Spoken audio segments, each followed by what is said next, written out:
GTN media network नवा रंग रूप साथे। इस वीडियो को लाइक करें, हमारे चैनल को सब्सक्राइब करें। દાહોદ શહેરમાં કેટલાક ભેજાબાજે બે અલગ અલગ રેવન્યુ સર્વે નંબરોમાં પોતાના મળતિયાઓ સાથે એક સરખી રીતે બોગસ હુકમોને આધારે ખેતીલાયક જમીનને બિનખેતી તરીકે પ્રસ્થાપિત કરી બારોબાર પ્લોટિંગ કર્યા બાદ વેચાણ કરી સરકારના પ્રીમિયમની ચોરી કર્યાનું પોલીસ તપાસમાં બહાર આવતા પોલીસે 3 ઇસમો સામે 2 જુદી જુદી ફરિયાદ દાખલ કરતા બિલ્ડર લોભીમાં ફફડાટ ફેલાઈ જવા પામ્યો છે। આ સમગ્ર બોગસ બિનખેતીના હુકમને કેસમાં દાહોદ પોલીસે 3 સામે નામજોગ ગુનો નોંધી તેમજ અન્ય 2 ઇસમોના આ જમીન પ્રકરણમાં નામ ખુલવા પામ્યા હોવાનું જણાવી આગળની તપાસ હાથ ધરી છે। દાહોદ શહેરના રતડિયાળી હોડી આંબા ખાતે આવેલી સર્વે નંબર 376-114 વાળી જમીનમાં દાહોદ શહેરમાં રહેતા શેષવ નામક ઈસમે તેના અન્ય એક સાગરીત રાહુલ પટેલ ઉર્ફે કડક રહેવાસી ઘાંચીવાડ સાથે મળી પ્રાંત અધિકારીનો ખોટો હુકમને સાચા તરીકે રજૂ કરી ખેતીલાયક જમીનને બિનખેતી તરીકે પ્રસ્થાપિત કરી સરકારશ્રીને પીએમ પ્રીમિયમની રકમનું નુકસાન કરાવી આ જમીનને બારોબાર વેચાણ કરી દીધા હતા।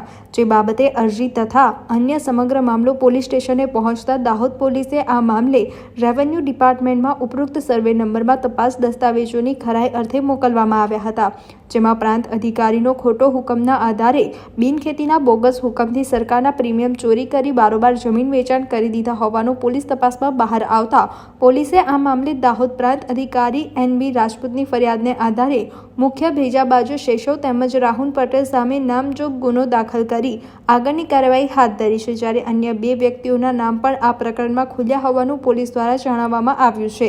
જ્યારે બીજા કેસમાં ઉપરોક્ત શેષવે દાહોદ કસ્બા વિસ્તારના ઝકરિયા મહેમૂદ ટેલર સાથે મળી દાહોદ શહેર કસ્બા વિસ્તારમાં આવેલા સર્વે 304, 305, 306 નંબરમાં ખેતીલાયક જમીનને બિનખેતી તરીકે પ્રસ્થાપિત કરી બોગસ બિનખેતીના હુકમના કાગળો બનાવી તેને સાચા તરીકે રજૂ કરી રેવન્યુ હેડે નામ દાખલ કરાવ્યું હતું।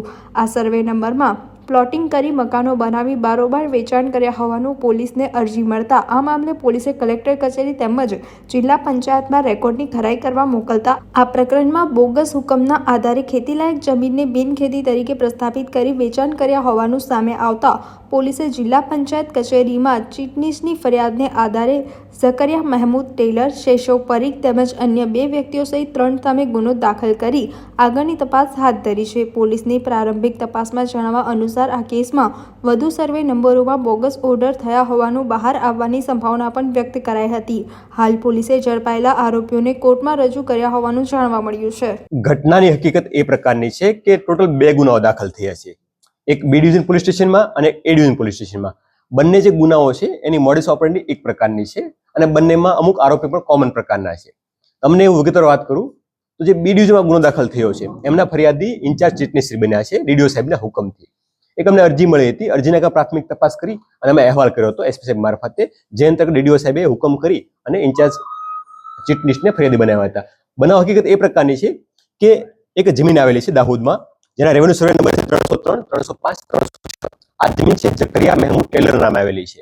આ જમીનના ખોટા હુકમો થયા NA અને એ ખોટા NA હુકમો થયા એ NA ખોટા હુકમોને નોંધણી કચેરીમાં સાચા તરીકે રજૂ કરી એમની એન્ટ્રીઓ પડાવી અને ત્યારબાદ એ પ્લોટિંગ કરી અને પ્લોટ વેચવાના ચાલુ કર્યા અને આ વસ્તુ અમારી તપાસમાં ધ્યાન આવી કે ખોટા હુકમો થયા છે, જે અંતર્ગત અમે રિપોર્ટ કર્યો અને આમાં ગુનો દાખલ થયો છે। આમાં ઝકરિયા મહેમૂદ ટેલરની અને આમાં એને કરવામાં મદદરૂપ થનાર અને જે મુખ્ય રોલ ભજવો છે એ શેષવ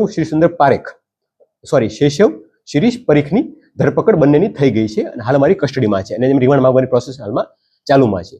આ સિવાય અન્ય ગુનો દાખલ થયો છે A ડિવિઝન પોલીસ સ્ટેશનમાં, જેમાં ફરિયાદી તરીકે દાહોદના પ્રાંત અધિકારી શ્રી રાજપૂત મેડમ બન્યા છે, જેમાં પણ એક સર્વે નંબર છે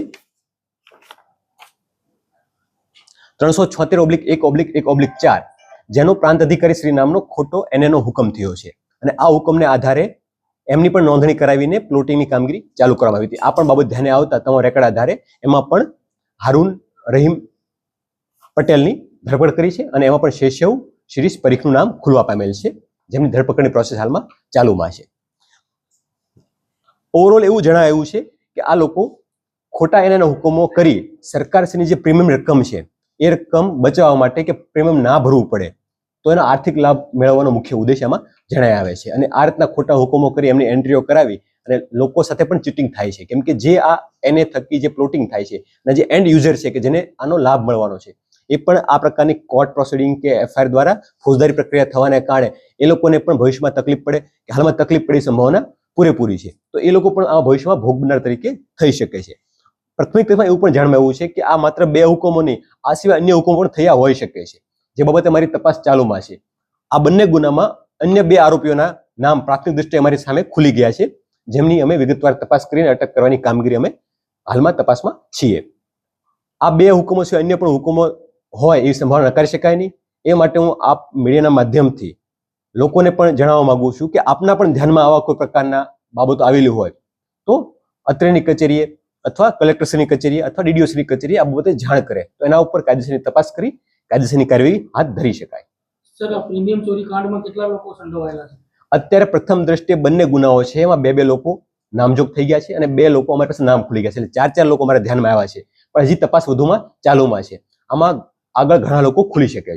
સર, આ જમીન સિવાય અન્ય કોઈ જમીનોમાં પણ ભેદ ઉકેલાયો છે? હાલમાં આ 2 જમીન પૂરતો મેટર ધ્યાનમાં આવી છે, અમારા આગળ તપાસ ચાલુમાં છે.